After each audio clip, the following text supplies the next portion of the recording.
The executioner's platform stood gleaming under the harsh artificial lights of Station Gamma 7, its metal surface polished to mirror perfection. 3 nooses swayed gently in the recycled air, awaiting their human occupants. Admiral Kane, General Brooks, and Colonel Hayes stood with their hands bound behind their backs, their faces stoic despite the jeering crowd of alien spectators gathered in the observation deck above Emperor Voss. A towering reptilian figure with scales that shifted from deep purple to black stepped forward to address the assembly. His voice boomed through the station's speakers, translated into dozens of languages simultaneously.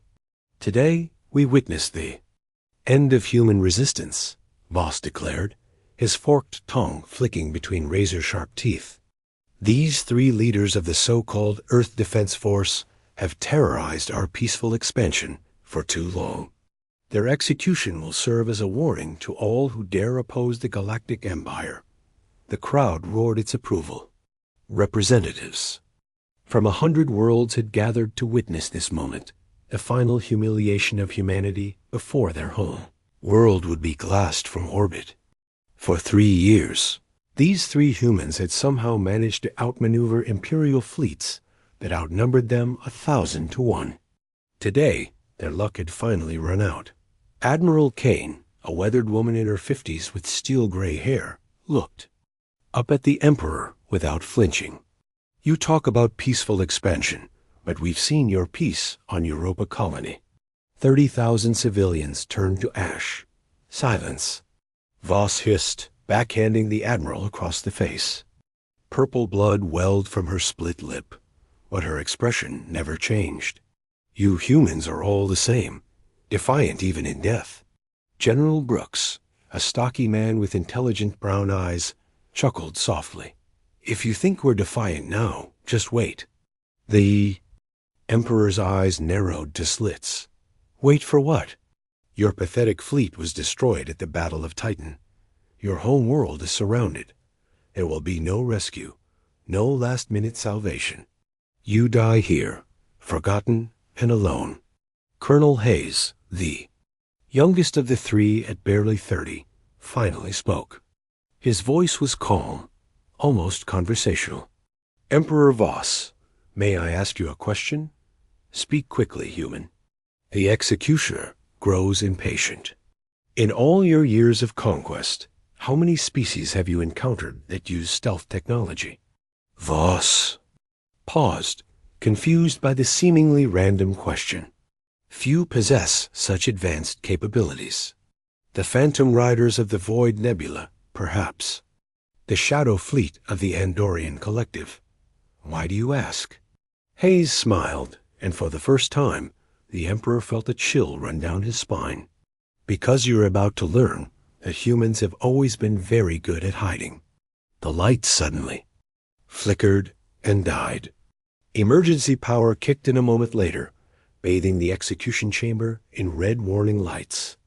Through the massive viewport that offered a panoramic view of space, something impossible began to materialize. Dot ships. Hundreds of them. Thousands. They appeared like ghosts becoming solid, their stealth fields dropping simultaneously to reveal the largest fleet the galaxy had ever seen.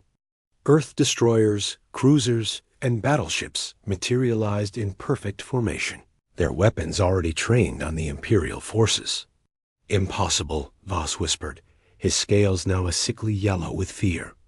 Our sensors detected nothing. How did? 50 years, Admiral Kane said quietly, her voice cutting through the chaos as alarms began blaring throughout the station. 50 years we've been developing technology based on studying your previous conquests. Every world you destroyed taught us something new about how you fight, how you think. The Imperial fleet, caught completely off guard, scrambled to respond. But it was too late. The human ships opened fire with weapons the Empire had never seen before, energy beams that passed through shields like they weren't there, missiles that existed in multiple dimensions simultaneously, torpedoes that rewrote the fundamental laws of physics in their immediate vicinity. General Brooks watched through the viewport as Imperial dreadnoughts, ships that had terrorized 100 worlds, crumpled like paper beneath the human assault. The thing about humans, Emperor, is that we learn from our mistakes. Every defeat teaches us. Every loss makes us stronger. The station shuddered as human marines began boarding actions throughout the Imperial fleet. The three-dimensional display. Screens around the execution chamber lit up with tactical data, showing the complete collapse of Imperial forces in real time. Colonel Hayes looked directly at the Emperor, whose confident demeanor had crumbled entirely. You want to know the truth? We could have struck at any time in the past year, but we needed you to gather your forces, to bring your entire fleet here for this execution. Every ship you own is now trapped in this system. Through the speakers, a new voice crackled to life, human, speaking in clear Galactic standard. This is Fleet Admiral Torres of the Earth Liberation Fleet. Imperial forces, you are completely surrounded. Surrender immediately and prepare to be boarded. Emperor Voss staggered backward, his tail lashing frantically. This cannot be happening. We had intelligence reports, confirmed sightings of your fleet's destruction, holographic projections. Admiral Kane said simply, we've been making you see what we wanted you to see for months, leading you here to this moment where every ship in your armada is within range of our weapons. The execution chamber's doors burst open as human special forces poured in.